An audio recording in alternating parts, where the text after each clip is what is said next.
cuán grande es Él. Lo único que nos debe llevar a la mente y a meditar es que si estamos aquí, hermanos, es porque Dios es fiel. La fidelidad de Dios ha sido siempre grande.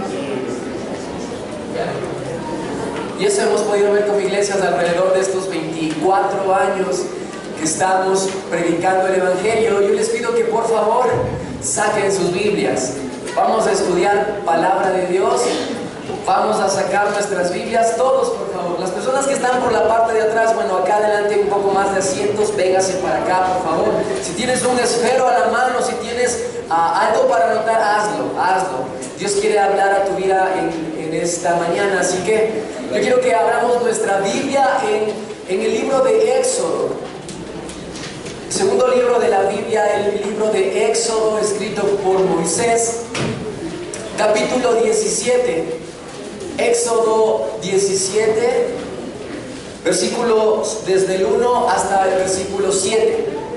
Éxodo 17, desde el versículo 1 hasta el versículo 7, la palabra de Dios dice: toda la congregación de los hijos de Israel partió del desierto de Sin por sus jornadas conforme al mandamiento de Jehová, y acamparon en Refidim, y no había agua para que el pueblo bebiese. Y altercó el pueblo con Moisés, y dijeron: danos agua para que bebamos. Y Moisés les dijo: ¿por qué altercáis conmigo? ¿Por qué tentáis a Jehová? Así que el pueblo tuvo sed allí, y murmuraron contra Moisés, y dijo: ¿por qué nos hiciste subir de Egipto para matarnos de sed a nosotros, a nuestros hijos y a nuestros ganados? El versículo 4 dice: entonces clamó Moisés a Jehová diciendo: ¿qué haré con este pueblo? De aquí a un poco me apedrearán. Versículo 5: y Jehová dijo a Moisés: pasa delante del pueblo y toma contigo de los ancianos de Israel, y toma también en tu mano tu vara con que golpeaste el río, y ve. He aquí que yo estaré delante de ti allí sobre la peña en Horeb, y golpearás la peña y saldrán de ellas aguas, y beberá el pueblo. Y Moisés hizo así en presencia de los ancianos de Israel. El versículo 7 dice: y llamó el nombre de aquel lugar Masá y Meriba, por la rencilla de los hijos de Israel, y porque tentaron a Jehová diciendo: ¿está pues Jehová entre nosotros o no? Padre celestial que estás en el cielo, Dios, agradecidos por tu fidelidad, Padre, con nosotros, con nuestra iglesia, 24 años, Dios. Gracias porque tú has sido fiel. En esta mañana queremos aprender más de ti, Dios. Pablo dijo alguna vez: yo solamente quiero predicar a Cristo y a este resucitado, Dios. Y por eso queremos hacer en esta mañana. Y yo te pido, Padre, que seas hablando a través de mi boca, Dios. Que seas hablando a través de mí, Dios, para que tu pueblo escuche palabra de Dios. En el nombre de Jesús. Amén. Mis hermanos, les pido que presten mucha atención. A finales de la Segunda Guerra Mundial, cuando el pueblo alemán había comenzado a conocer lo sucedido en los campos de concentración, un pastor protestante llamado Günther Rutenborg escribió una obra de teatro llamada La señal de Jonás. Más de 6 millones de judíos fueron exterminados, sin contar con otras atrocidades que el pueblo nazi cometió en Europa durante toda esta Segunda Guerra, sin contar con todo el daño que ellos hicieron. Y aunque muchos alemanes se sentían consternados con todo lo que estaba saliendo a la luz pública, a título personal, nadie de ellos se sentía culpable. Estoy hablándoles de la famosa Segunda Guerra Mundial, donde estaba a cargo Hitler, y el pueblo alemán comenzó a matar a muchos judíos. Estoy hablándoles en ese tema. En la obra de este pastor protestante llamado Günther Rutenborg, los actores dialogaban con el público para tratar de determinar hasta qué punto cada uno de ellos era responsable. Todos todos defendían su inocencia y todos echaban la culpa al que tenía más rango que ellos. Es interesante porque en esta obra cuenta que la ama de casa decía: yo no tengo la culpa, porque yo solamente cocino para ellos, así que yo soy inocente. El soldado también decía: yo tampoco tengo la culpa, porque yo solamente estoy cumpliendo órdenes. El comandante también se defendía argumentando que solo estaba siguiendo las directrices del partido. Y por supuesto, el partido también se excusaba diciendo que solamente estaban haciendo caso a lo que sus líderes decían. Finalmente, un hombre se paró, se puso de pie y dijo lo siguiente: la culpa va más allá que el ejército, la culpa va más allá del partido, y la culpa va más allá incluso que el mismo Hitler. Él se paró y dijo: Dios es el culpable. Dios tiene la culpa por todo lo que está sucediendo. Y no solamente por lo que los nazis hicieron al matar a tanta gente y hacer tantas atrocidades en toda Europa, sino también Dios tiene la culpa de todas las desgracias que pasan en el mundo. Este hombre se paró indignado y dijo: nadie de nosotros tenemos la culpa, el que tiene la culpa es Dios. Y así es como nosotros muchas veces echamos la culpa a Dios por todo lo que sucede. Es increíble ver cómo el hombre decidió vivir a espaldas a Dios, pero cuando cosechan el fruto de su locura, entonces comienzan a proyectar la culpa a otras personas, hasta que tarde o temprano terminan culpando al mismo Dios. Y de repente los acusadores se convierten en acusados y ponen a Dios en un banquillo, en una silla, para ponerle a juicio a él. Esta historia que acabamos de leer, hermanos, data lo que pasa en nuestra sociedad, data lo que pasa en el mundo en que vivimos. Yo no sé cuántos de ustedes han escuchado esto: si Dios existe, ¿por qué hay tanta maldad en el mundo? Yo no sé cuántos de ustedes han tenido a veces que enfrentar a personas que dicen eso: si Dios existe, ¿por qué permite que haya tanta violencia? Si Dios existe, ¿por qué permite que haya tanta maldad en el mundo? Y eso es exactamente lo que el pueblo de Israel estaba haciendo en Éxodo 17, del 1 al 7. Con la ayuda de Dios, quiero topar 4 temas, 4 puntos importantes, haciendo un mensaje expositivo sobre estos 7 versículos. Quiero que me presten mucha atención. Palabra de Dios es lo que se va a exponer. Y el primer punto que quiero que veamos es la prueba. La prueba. Quiero que veamos el versículo número 1. La palabra de Dios dice: toda la congregación de los hijos de Israel partió del desierto de Sin por sus jornadas, conforme al mandamiento de Jehová, conforme al mandamiento de Jehová, y acamparon en Refidim, y no había agua para que el pueblo bebiese. Este primer punto es la prueba. Toda la congregación de los hijos de Israel, aproximadamente 1 millón de personas que salieron de Egipto hacia la tierra prometida de Canaán. 1 millón de personas. Había sido poco que los israelitas habían sido liberados de la esclavitud, hermanos, cruzando milagrosamente el río, el Mar Rojo, para dirigirse hacia la tierra prometida.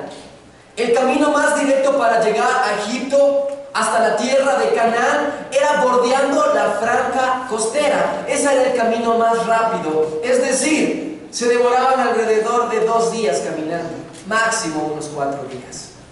Pero Dios dice, la palabra de Dios, que los internó en el desierto por 40 años. Un viaje que se demoraba máximo 1 semana, Dios permite que se demore y le interna al pueblo en el desierto durante 40 años. En vez de llevarlos por esa ruta, Dios, no Moisés, Dios decide internarlos en el desierto. Eso es lo que dice el versículo 1 con toda claridad, que esta fue la decisión de Dios, no la decisión de Moisés. Dios tenía un propósito para llevarlos al desierto e internarlos por 40 años. Dios tenía un propósito, y Dios tiene un propósito con cada circunstancia que sucede en nuestras vidas. Quiero que abramos la palabra de Dios en Deuteronomio 8:2, por favor.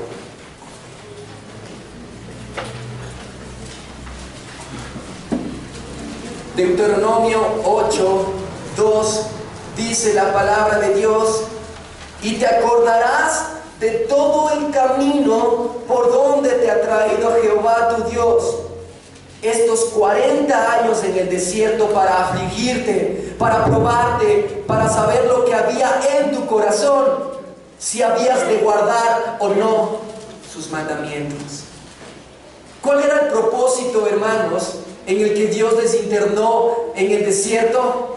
Era para probar, para hacer ver qué había en el fondo del corazón de su pueblo. Es increíble, porque Dios tiene un propósito con cada cosa que pasa en nuestras vidas. Y Dios tenía un propósito con el pueblo de Israel. Quería probarles. Querían saber si en realidad ellos confiaban en Dios o solamente confiaban en las cosas que Dios hacía por ellos. Porque a veces nosotros confiamos en un Dios que me da algo que yo necesito o algo que yo estoy pidiendo. Pero Dios no solamente quiere eso, hermanos. Dios quiere probarte para ver cómo está el fondo de tu corazón. El fondo de tu corazón que nadie sabe. En el fondo de tu corazón donde están los secretos más ocultos que tú tienes, que nadie se imagina. Esos rencores que tal vez tienes hacia Dios.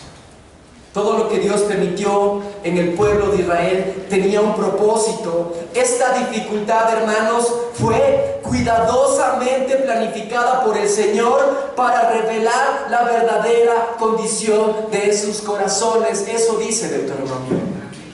Para revelar la verdadera condición de sus corazones. Hermanos, el sufrimiento nunca nos deja como nos encuentra.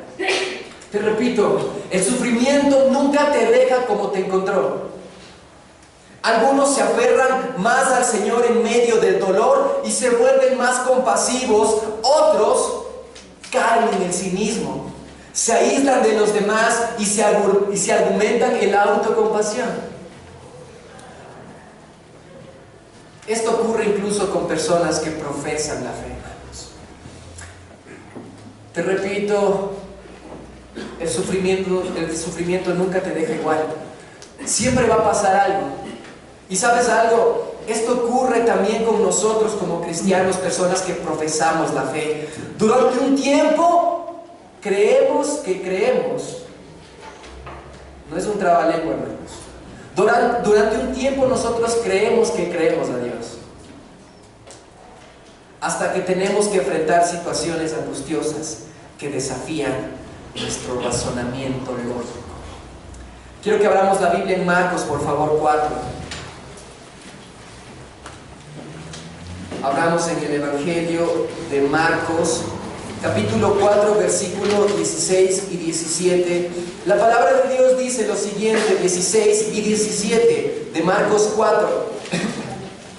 Estos son asimismo los que fueron sembrados en pedregales, los que cuando han oído la palabra, al momento la reciben con gozo, pero no tienen, ojo que dice la palabra de Dios, pero no tienen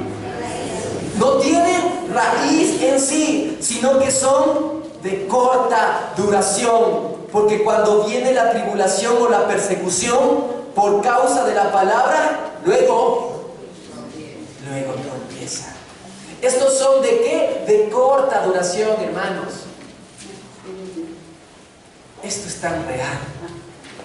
Esto hemos podido ver en nuestra iglesia durante estos 24 años. Personas que creen que están sirviendo a Dios, pero pasa algo y se alejan de Dios. Eso quiere decir que su raíz no está bien cimentada. Por eso es que muchas personas se alejan de Dios. Se alejan de la iglesia, y cuando se alejan de la iglesia, se alejan también de Dios. Porque su raíz no está bien cimentada, porque son de corta duración. Eso era lo que estaba pasando en el pueblo de Israel. Solamente creían en un Dios que les daba.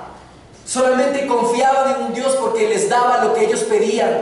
Pero cuando había pruebas o circunstancias difíciles, lo que hacían era alejarse de Dios, renegar de Dios. Algo similar ocurrió con el pueblo de Israel en esta ocasión, en Éxodo 17. Dios los había colocado, hermanos, en una situación pero muy difícil. En un lugar como el desierto de Sinaí, la deshidratación se produce en cuestión de horas, y si no encontraban agua para beber, todos iban a morir en cuestión de tiempo. Pongámonos a pensar, nosotros somos parte del pueblo de Israel, salimos de Egipto y tenemos que estar 40 años en el desierto dando vueltas porque Dios decidió eso, porque Dios tenía un plan, pero no había agua. Y yo me pongo a pensar y digo, tal vez yo hubiera hecho lo mismo. Renegar de Dios, porque ellos estaban literalmente entre la vida y la muerte. No tal vez como nosotros, que nos pasa algo que tal vez nos duele, pero sí hay solución. En cambio, el pueblo de Israel literalmente estaban a punto de morir. El pueblo de Israel estaba a punto de morir porque no había agua, y en ese desierto se necesita agua. Es decir, solamente podían estar un poco de horas y después 1 millón de personas iban a morir en el desierto.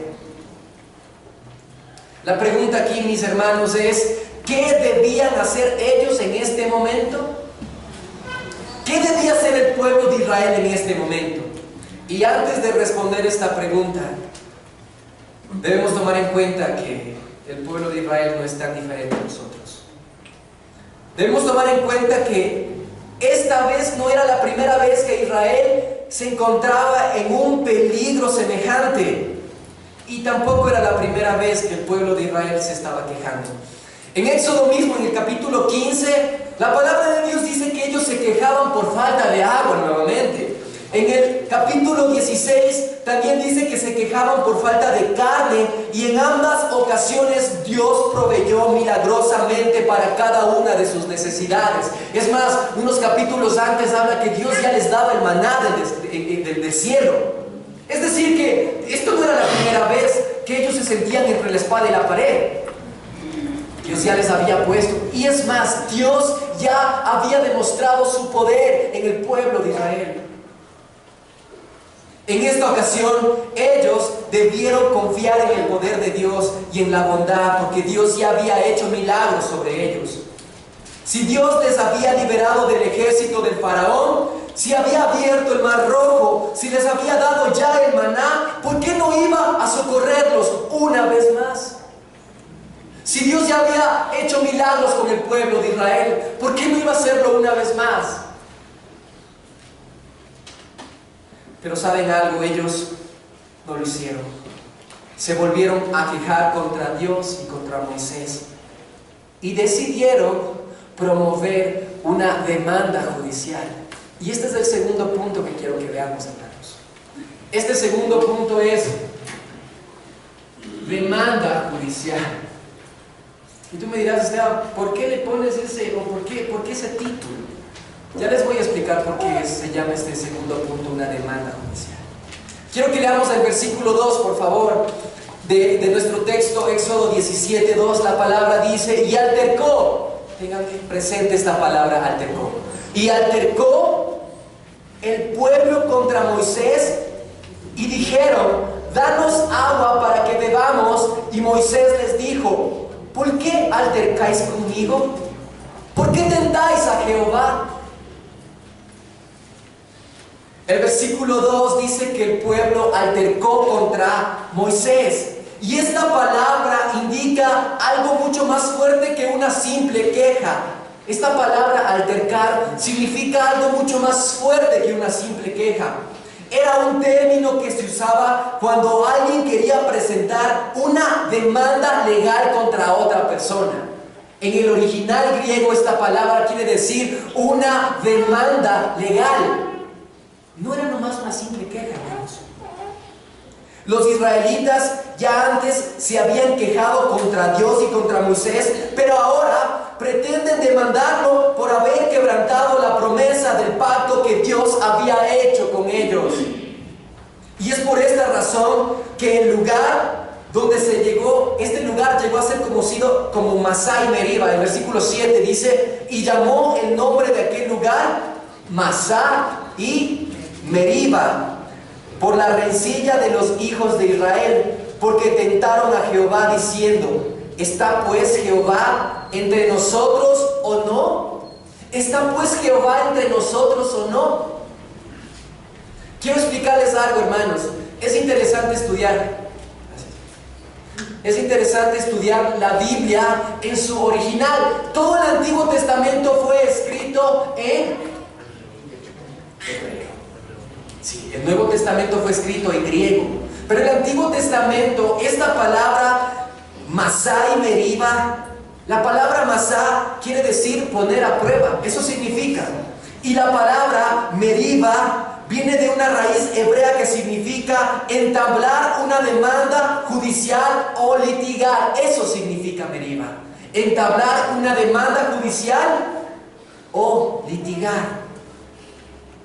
Quiero que busquemos la palabra de Dios en Jeremías 25, 31.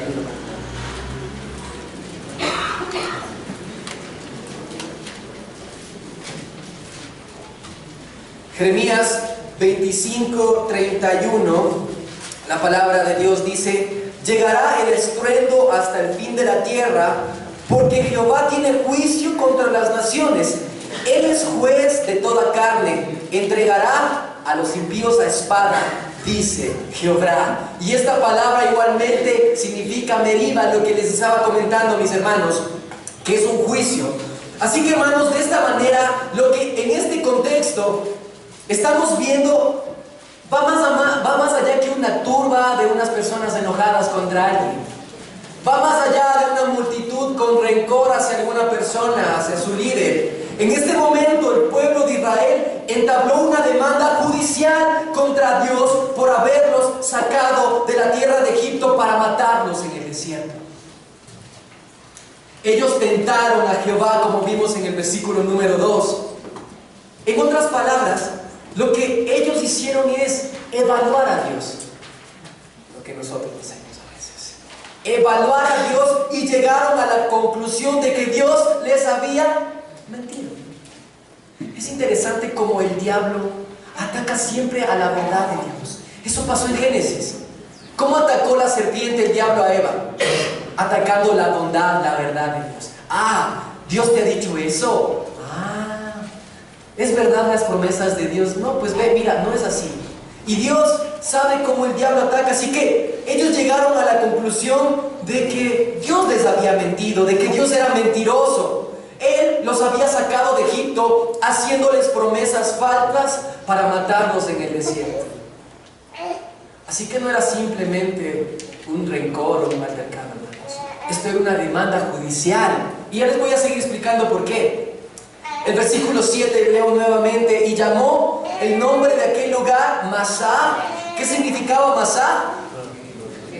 Poner a prueba, ¿no es cierto? Y Meriba, que significaba juicio, por la rencilla de los hijos de Israel, y porque tentaron a Jehová diciendo, ¿está pues Jehová entre nosotros? En otras palabras, Dios prometió su presencia en medio nuestro y también prometió llevarnos a una tierra que fluye y miel, decía el pueblo de Israel. Pero en cambio nos trajo a este desierto para matarnos de sed. El pueblo de Israel estaba acusando a Dios de haber violado su promesa y su pacto. Él nos ha traicionado. Dios nos ha mentido. En vez de asumir la postura sumisa del que espera en la misericordia y en la bondad de Dios, los israelitas demandaron a Moisés que les diera agua, al mismo tiempo que negaron la protección de Dios y su presencia en medio de ellos. El versículo 3 dice, así que el pueblo tuvo allí sed y murmuraron contra Moisés y dijo, ¿por qué nos hiciste subir de Egipto para matarnos de sed a nosotros, a nuestros hijos y a nuestros ganados? Literalmente iba a acontecer una tragedia aquí. Iba a morir tanta gente. ¿Saben algo, hermanos? El pueblo de Israel, si hubiesen podido apedrear a Dios en ese momento, ellos lo hacían. De hecho, como eso era imposible, ellos tuvieron y querían ejecutar a quién. El representante de Dios en la tierra era Moisés. Así que como no podía ya apedrearle a Moisés, ¿qué es lo que hicieron? ¿Qué es lo que querían hacer? Dijeron, nos la cobramos con Moisés. Si no podemos apedrear a Dios, podemos apedrear a la persona que también está con Dios, al escogido de Dios. Ellos decían, si todos iban a morir en pocas horas de muerte natural, que Moisés sea el primero, pero que él no sea por sed, sino que muera por traicionero. El versículo número 4 dice, entonces clamó Moisés a Jehová diciendo, ¿qué haré con este pueblo? De aquí a un poco La circunstancia no era fácil, hermanos. Nosotros podemos leer estos pasajes, pero las circunstancias era muy difícil para Moisés, para el líder que Dios había puesto. ¿Saben algo, hermanos? De esta manera, esta crisis en el desierto no solamente reveló la incredulidad de los corazones de los israelitas, sino también reveló su ingratitud y su insolencia. ¿Cómo pudieron olvidar tan pronto todo lo que Dios había hecho a favor de ellos? Es que el diablo ataca en eso, hermanos. El diablo nos ataca en la mente, haciéndonos olvidar promesas o milagros que Dios ha hecho ya antes en tu vida. Es por eso que después, más adelante, Josué, cuando cruzan el río Jordán, ¿qué es lo que hace? ¿Qué es lo que Dios le dijo que hiciera? Que recogiera 12 piedras conmemorativas. ¿Para qué? Para que no se olviden de lo que Dios había hecho. Y a veces eso nos falta a nosotros. Tener piedras conmemorativas que nos recuerden que Dios es real. Aquellas cosas que pedíamos, aquellas cosas que nosotros anhelábamos y orábamos, y Dios en su infinita misericordia y voluntad nos concedió. Pero ¿qué tan pronto nos olvidamos? ¿Qué tan pronto nos olvidamos de los milagros que Dios hace? Lo mismo que hizo el pueblo de Israel. El pueblo de Israel pecó gravemente contra Dios en ese día, y las acusaciones que estaban haciendo contra Moisés no eran injustas, no solamente eran injustas, sino también eran unas blasfemas que estaban haciendo contra él. El problema aquí es que nosotros no somos diferentes en ningún sentido al pueblo de Israel. Esta es la acusación que Pablo presenta a toda la raza humana en uno de los pasajes que más me encanta del Nuevo Testamento. Quiero que abramos nuestras Biblias en Romanos 1, por favor. Romanos 1.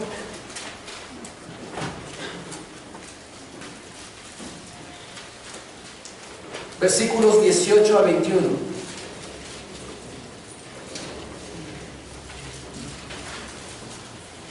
La palabra de Dios dice, versículos 18 a 21, la culpabilidad del hombre es el contexto, porque la ira de Dios se revela desde el cielo contra toda impiedad e injusticia de los hombres que detienen con injusticia la verdad.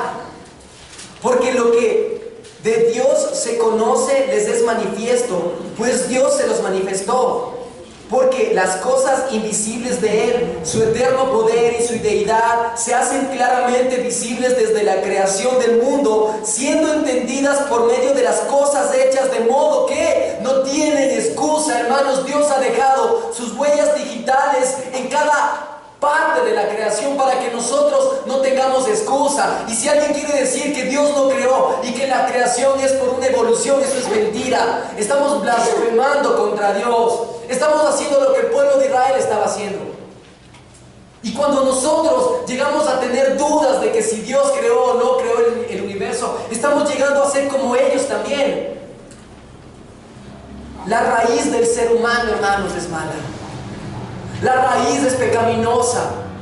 Y aquí se da por sentado que toda la raza es culpable de los mismos pecados que el pueblo de Israel tuvo que hacer o hicieron en el desierto. Y estos pecados son incredulidad, ingratitud e insolencia. Incredulidad, ingratitud e insolencia. Es importante que cuando hablo de la raza humana me estoy refiriendo a ti y a mí, no solamente a las personas que no creen en Cristo. Hablar de la raza humana puede sonar tan general que es posible que algunos no se sientan aludidos, pero lo que Pablo dice aquí es que todos somos culpables en presencia de Dios. Todos somos culpables en presencia de Dios. Podemos ver Romanos 3:23, Romanos 3:10 al 12, que no tengo tiempo para leer, pero dice que todos nosotros quedamos cortos en darle la gloria a Dios en lo que Él se merece, porque todos hemos sido pecadores y todos estamos equivocadamente juzgando la bondad y la autoridad de Dios. El hombre es pecador, hermanos.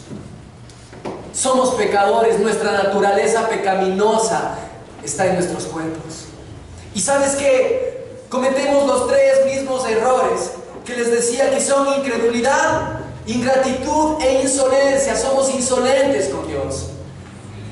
Queremos ponernos al nivel de un Dios y poder juzgar lo que Él está haciendo y lo que no está haciendo en mi vida, cuando sepamos y cuando nosotros en el fondo sabemos que no somos nadie para juzgar a Dios. Así se atreve el ser humano a sentar a Dios en una silla de acusadores cuando experimenta consecuencias de vivir en un mundo caído o cuando las cosas no salen como nosotros esperamos. Es tan general ver eso en el mundo, hermanos. Es tan trillado ver a gente que dice, si Dios es bueno, ¿por qué permite esto? Cuando en realidad, ¿quién tiene la culpa de todas esas cosas? Nosotros mismos, el mismo ser humano, por la maldad que hay en sus corazones. Tratamos de ser jueces y ponerle a Dios en un banquillo y juzgar por todas las cosas que pasan. No solamente esto, como les dije, sucede con personas inconversas, también sucede con cristianos. Cuando Dios nos coloca en situaciones que parecen que no tienen ni pies ni cabeza, muchas veces nos olvidamos por completo de su bondad y su sabiduría y nos llenamos de amargura y descontento por las cosas que Él ha decretado en nuestras vidas. Por supuesto, hermanos, casi nunca decimos que estamos amargados con Dios. Preferimos atacar directamente a las autoridades que Dios ha puesto, como el pueblo de Israel hizo con Moisés. O muchas veces decimos, no estoy amargado con Dios, estoy amargado por las circunstancias que están pasando. Cuando no nos ponemos a pensar de que Dios es quien soberanamente gobierna también las circunstancias. Así que cuando estamos atacando las circunstancias, también estamos atacando a Dios. Así que cuando estamos atacando a líderes de Dios, a personas escogidas de Dios, también estamos atacando a Dios. El sufrimiento, hermanos, nunca nos deja como nos encuentra. Y en el desierto de Sinaí, el pueblo de Israel reveló su peor cara. Por más duro que esto suene, hermanos, en ese día los israelitas acusaron a Dios de ser un mentiroso y un genocida. Los sacó de Egipto con promesas falsas para matarlos de sed en un desierto. Su ingratitud era tan increíble. Pero ¿saben algo, hermanos? Y aquí está lo más hermoso de esta historia. Su ingratitud era tan increíble, tan insolente, pero la reacción de Dios es increíble. Y este punto es el que quiero más enfatizar. Este tercer punto que se llama el juicio. Debía haber un juicio, hermanos. Leamos el versículo 5, dice la palabra de Dios: y Jehová dijo a Moisés: pasa delante del pueblo y toma contigo de los ancianos de Israel. Ojo, toma contigo de los ancianos de Israel. Y toma también en tu mano tu vara con que golpeaste el río y ve. Dios había llevado a Refidim, ¿para qué, hermanos? Porque Dios es malo, les llevó al desierto, ¿no es cierto? Para probarlos. Pero ellos decidieron probar a Dios y llevarle a juicio a Dios. Como hemos visto anteriormente, los hijos de Israel entablaron una demanda legal contra Dios. Más adelante, en Deuteronomio 8:33, Moisés hace un recuento de esta historia de Israel en el desierto y dice en el versículo 8 que esto era una demanda legal. Una vez más en Deuteronomio 8:33, quiero que leamos por favor Deuteronomio 8:33, rapidito porque el tiempo se me va. Deuteronomio 8:30. No, perdón. mal esta cita. Pero en este pasaje habla acerca de esta demanda legal. Una vez más, aquí se usa el término legal que aparece en Éxodo 17, Dios. Ellos acusaron a Dios por haber violado su pacto, un crimen que merecía la pena capital o la pena de muerte. Y como no podían matar a Dios, matarían a su representante Moisés. Moisés sabía que el pueblo estaba a punto de apedrearlo, así que, ¿qué es lo que hizo Moisés? Clamó a Dios y Dios le respondió, y présteme mucha atención con esto, hermanos, diciéndole que él se iba a colocar delante del pueblo, junto a los ancianos. En otras palabras, lo que Dios está diciendo a Moisés es que se iba a convocar a un tribunal. Hermanos, cuando dice que Moisés convocó a los ancianos de la iglesia, eso en el Antiguo Testamento, cuando iba a haber un juicio o una toma de decisión importante, Moisés debía estar él, pero también debía estar como una junta, como un tribunal de ancianos, levitas, sacerdotes, para poder tener ese juicio.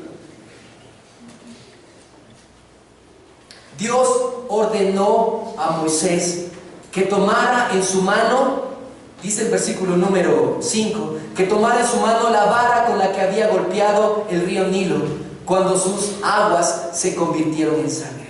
Así que, hermanos, este era un juicio con todas las de la ley. Aquí iba a haber un juicio, y cuando hay un juicio siempre hay alguien que sale culpable, siempre hay alguien que va a tener que pagar las consecuencias. Y aquí iba a haber un juicio, y así es que esta vara, la vara que Dios le dio a Moisés, era un símbolo de poder y de autoridad que Dios le había dado para juzgar a Moisés.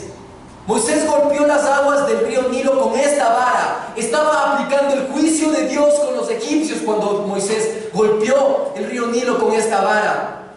De esta manera, Dios le estaba pidiendo a Moisés que actuara como juez en este caso, emitiendo el veredicto y ejecutando la sentencia. Cuando Moisés se puso delante del pueblo con esta vara en su mano, todos los presentes sabían que estaba a punto alguien de ser castigado por el pecado tan horrible que habían cometido contra Dios. Pero aquí es cuando ocurre lo más importante. Estamos viendo un juicio con todas las de la ley. Había un juez. ¿Cuál era ese juez? Moisés. Dios le dijo que él sea el juez ahí. Había una vara que representaba la justicia de Dios. Esa vara con la que Moisés abrió también el mar rojo, esa vara con la que Moisés también hizo convertir en serpiente, y todos los egipcios tuvieron que tener temor y miedo diciendo, sí, Dios en realidad está con él. Esa vara también iba a estar ahí. Y es increíble ver cómo también la palabra de Dios habla de juicio en Apocalipsis con vara de hierro, también dice la palabra de Dios. Así que había un juez, este era Moisés, estaba con la vara de justicia, había un tribunal que eran los ancianos, había el acusado y había los acusadores. Esto era un juicio con todas las de la ley. De esta manera, Dios le dice a Moisés que actúe como juez. Y quiero que leamos el verso 6, dice la palabra de Dios.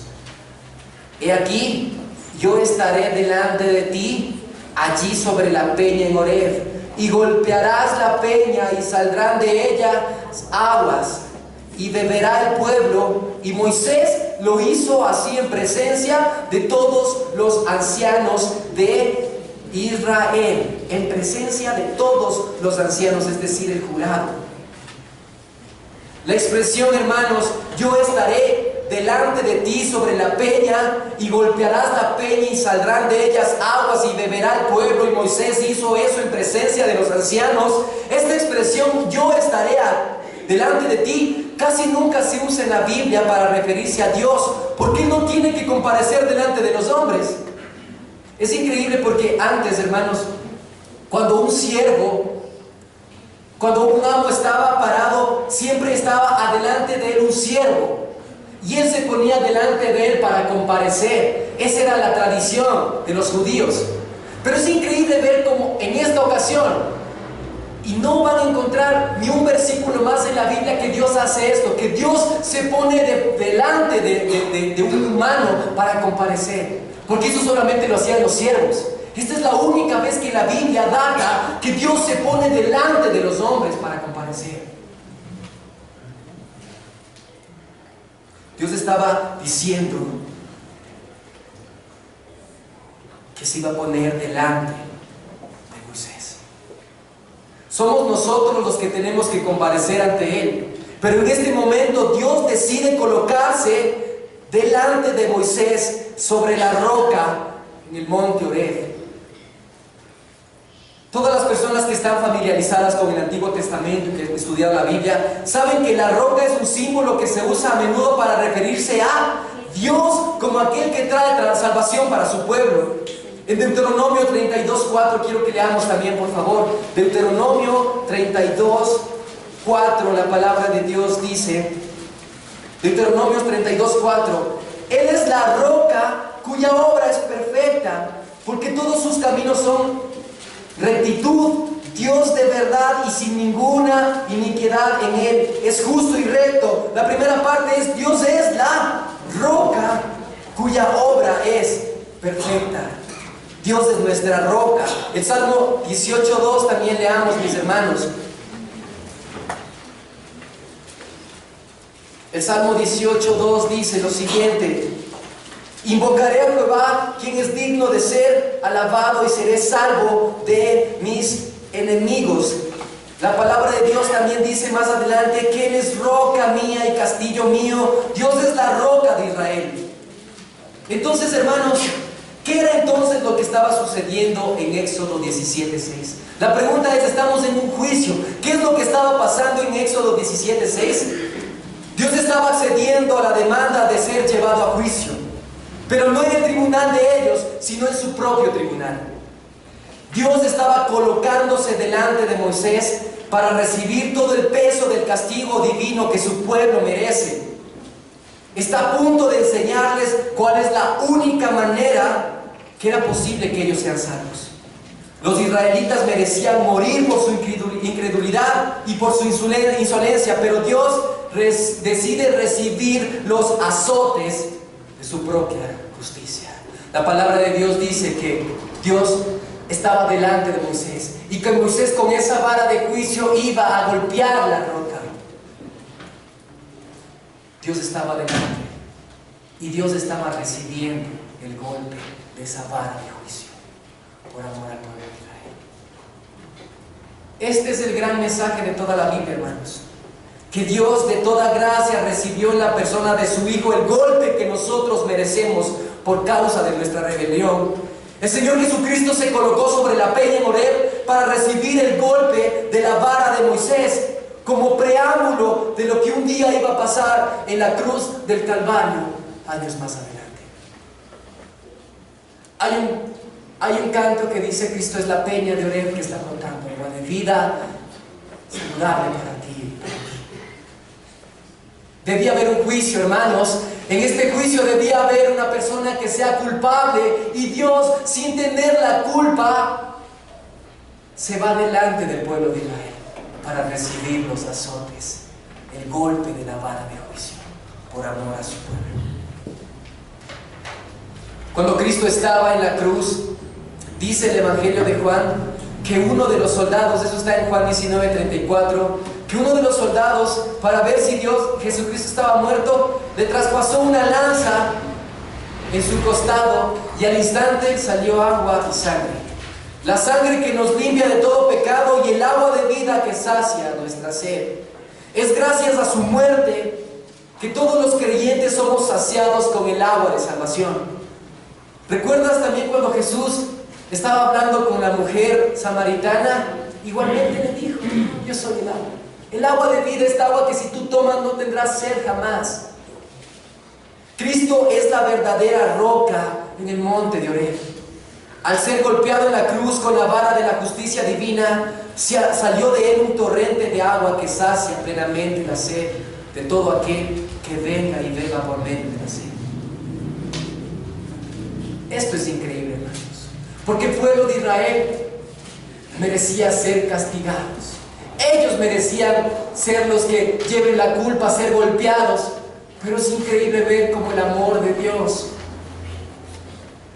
hace que Él se ponga delante de ellos. Hermanos, las personas que han estudiado la palabra de Dios saben, y muchos piensan que este capítulo es porque Moisés por la desobediencia de Moisés no entró a la tierra prometida, pero no es así. Ese capítulo está más adelante en Números 20, que habla que Moisés solamente debía hablar a la peña, porque el pueblo nuevamente estaba con rebelión y querían agua. Pero Dios le dice esta vez: ¿qué es lo que vas a hacer? Solamente vas a hablar. ¿Y qué es lo que hace Moisés? Porque estaba enojado con este pueblo tan terco. Golpeó 2 veces la peña. Y este fue un pecado tan grave, hermanos. Yo quiero que leamos la Biblia en Primera de Pedro 3:18. Primera de Pedro 3:18, la palabra de Dios dice: porque también Cristo padeció una sola vez por los pecados, el justo por los injustos, para llevarnos a Dios, siendo a la verdad muerto en la carne, pero vivificado en el Espíritu. Era necesario que Dios solamente una vez sea golpeado. ¿Y qué es lo que hizo? Moisés aquí golpeó 2 veces posteriormente. Eso ya era antecitos, años antes de entrar a la tierra prometida. ¿Y qué es lo que le dijo a Dios? Por ese pecado tú no vas a entrar. Era un pecado grave. Dios solamente debía ser golpeado una vez, como preámbulo de lo que iba a pasar años más tarde en el Calvario. Yo quiero concluir, hermanos, con este mensaje. Y quiero que concluyamos y que vayamos al Salmo 95, hermanos. Salmos 95. Salmo 95. Vamos a leer desde los versículos, desde el 1 hasta el 11. Síganme conmigo, por favor. Lean la palabra de Dios. Es interesante esto y con esto concluyo. Cántico de alabanza y de adoración. Venid, aclamemos alegremente a Jehová. Cantemos con júbilo a la roca de nuestra salvación. Lleguemos ante su presencia con alabanza. Aclamémosle con cánticos. Porque Jehová es Dios grande y Rey sobre todos los dioses. El 4 dice: porque en su mano están las profundidades de la tierra, y las alturas de los montes son suyas. Suyo también el mar, pues Él lo hizo, y sus manos formaron la tierra. El 6: venid y adoremos, y postrémonos, arrodillémonos delante de Jehová nuestro Hacedor, porque Él es nuestro Dios, nosotros el pueblo de su prado y ovejas de su mano. Y aquí, hermanos, de repente el salmo que estaba todo hermoso, cantemos, alabemos a Dios, lleva a tener un tono diferente. ¿Qué es lo que dice? Si oyeres su voz, no endurezcáis vuestro corazón, como en Meribá, como en el día de Masá en el desierto, de manera donde me tentaron vuestros padres, me probaron y vieron mis obras. 40 años estuve disgustados con la nación, y le dije: pueblo es que divaga de corazón, y no han conocido mis caminos. Por tanto juré en mi furor que no entrarían en el reposo. El pueblo de Israel, de ese 1.000.000 de personas que salieron, solamente 2 entraron a la tierra prometida: Caleb y Josué. Con esto quiero terminar. Hermanos, si hemos escuchado la palabra de Dios, David dice: no endurezcáis vuestro corazón, como en Masá y en Meribá. Yo no sé cómo tú viniste aquí a la iglesia. Yo no sé si estás por primera vez aquí en la iglesia. Yo no sé cómo está tu corazón hoy con Dios.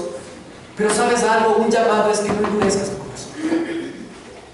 Hemos visto cómo Dios ha recibido el castigo que te merecía a ti y que te merecía a mí y al pueblo de Israel, cuando Jesucristo murió en una cruz, en el Calvario, por nuestros pecados. Pero el llamado aquí es que no debemos endurecer nuestros corazones. Porque, hermanos, cuando nuestro corazón se endurece, es imposible, casi ni siquiera Dios mismo puede entrar, porque el corazón está duro. Si tú estás aquí por primera vez, yo quiero que cierren los ojos. Todos cerremos los ojos. Hermanos, lo que acabamos de ver es el mensaje de toda la Biblia, desde el Génesis hasta el Apocalipsis. Jesucristo siendo sacrificado por amor a ti y a mí. La pregunta aquí es: ¿tú quieres recibir esta agua de vida? La pregunta aquí es: ¿tú en realidad quieres beber esa agua que Dios quiere ofrecerte? Esa peña de Oreb que rebosó, la palabra de Dios dice que Era tanta el agua que salió que hasta sus manantiales parecía que se llenó todo de agua, porque cuando Jesucristo nos dio la salvación, nos dio en abundancia. Pero yo te quiero preguntar aquí a ti, si tal vez tú no conoces de Dios y tú quieres recibir esa agua, yo quiero que cierres tus ojos en este momento y le digas: Dios mío, yo me siento sediento. Yo comprendo ahora que tú recibiste el castigo que yo merecía, pero no me quiero quedar ahí. Yo quiero saciar esa agua, quiero saciar esa sed que solamente tú puedes hacer. Jesucristo murió por nuestros pecados y Él te está ofreciendo esa agua que nunca te volverá a dar más sed, esa agua de agua viva, esa agua pura que Dios quiere darte. Si tal vez estás aquí por primera vez y tú quieres que oremos por ti, tú quieres decir: yo quiero recibir esa agua porque no estoy seguro si en realidad soy hijo de Dios o no soy. Tengo tanto rencor en mi corazón, a veces tanto reprocho a Dios. Yo quiero que levantes tu mano. Un momento, por favor, nadie está viendo. Quiero que levantes tu mano y digas: yo he estado endureciendo mi corazón contigo. Yo he estado haciendo las cosas malas. Yo he estado siendo como el pueblo de Israel, culpándote, echándote la culpa por cosas que yo mismo hago. Pero en esta mañana yo quiero recibir el perdón de Dios. Yo quiero recibir esa agua viva. Quiero que levantes la mano, por favor. Amén, ahí hay una persona. Amén, hay otra persona. Amén, hay otra persona. Yo quiero orar por ti. Amén, hay otra persona. Amén, hay otra persona. Amén, gracias a Dios por eso. Amén, hay otra persona. Gracias, Padre, por tu palabra, Dios. Porque tu palabra es la que quebranta corazones, Dios. No es un predicador, Padre, no es una persona, sino eres tú, Dios. Yo quiero orar por la vida de estas personas, Padre. Yo quiero orar por ellos para que tú puedas llegar a entrar en sus corazones. Padre, yo quiero orar por ellos porque ellos necesitan de ti. Gracias por la valentía de todos los hermanos. Pueden bajar la mano, gracias. Gracias por la valentía. Gracias porque yo sé que la palabra ha llegado a sus corazones. Permítame orar por ti. Gracias, Padre, por cada uno de mis hermanos, de las personas, amigos que han levantado la mano. Ellos necesitan de ti. Padre, te pido que tú seas entrando en sus corazones. Yo quiero que repitas conmigo esta oración. Padre Celestial, que estás en el cielo, repítelo en tu corazón a aquella persona que levantó la mano. Gracias, Padre, por el sacrificio que tú hiciste una vez en la cruz, una vez y para siempre por mí. Porque moriste en esa cruz cuando yo debía ser muerto. Porque me viste cuando nadie daba nada por mí. Me diste vida eterna, me diste esa agua viva. Yo te recibo en mi corazón como mi Salvador personal. Yo reconozco que no puedo hacer obras que me lleven a la salvación. Yo reconozco que soy pecador, pero también reconozco que en ti hay salvación. Lo recibo en mi corazón. Yo creo que tú eres el Hijo de Dios.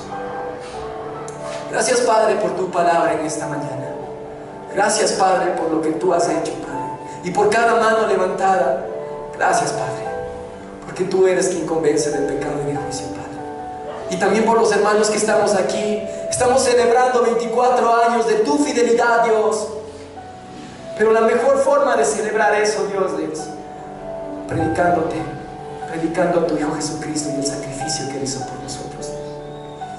Por las personas que son creyentes, pero que tal vez su corazón está duro, también te pido, Dios. Yo no sé si están aquí personas que han llegado a echar la culpa a Dios por circunstancias que han pasado en su vida, diciendo: yo soy el juez, yo me siento y le pongo a Dios para ser juzgado. Yo quiero que levantes también la mano.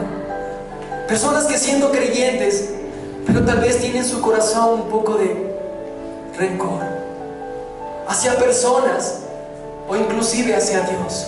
Quiero que levantes la mano en esta mañana, personas creyentes, y le digas: Dios mío, perdóname porque he endurecido mi corazón. El Salmo 95 dice que no endurezcamos nuestro corazón como nuestros padres en Meriba y en Masá. Que nuestro corazón siempre sea blando a lo que tú quieres, Padre, y entendamos que con cada circunstancia tú tienes un propósito perfecto, porque nos amas, Dios. Gracias, Padre, porque tú tienes la película completa de nuestras vidas. Y todo lo que sucede es con un propósito que tú quieres mostrarnos a nosotros. Ayúdanos a ser fieles y a entender lo que tú quieres en nuestras vidas, Padre. Gracias te doy por este tiempo, Padre. Gracias, Padre, porque tú eres bueno. Gracias por tu fidelidad a nuestra iglesia. Tú eres la roca, y Mateo 18 dice que las puertas del Hades no prevalecerán sobre la iglesia que está fundada en ti, Dios. Gracias, Padre, en el nombre de Cristo Jesús.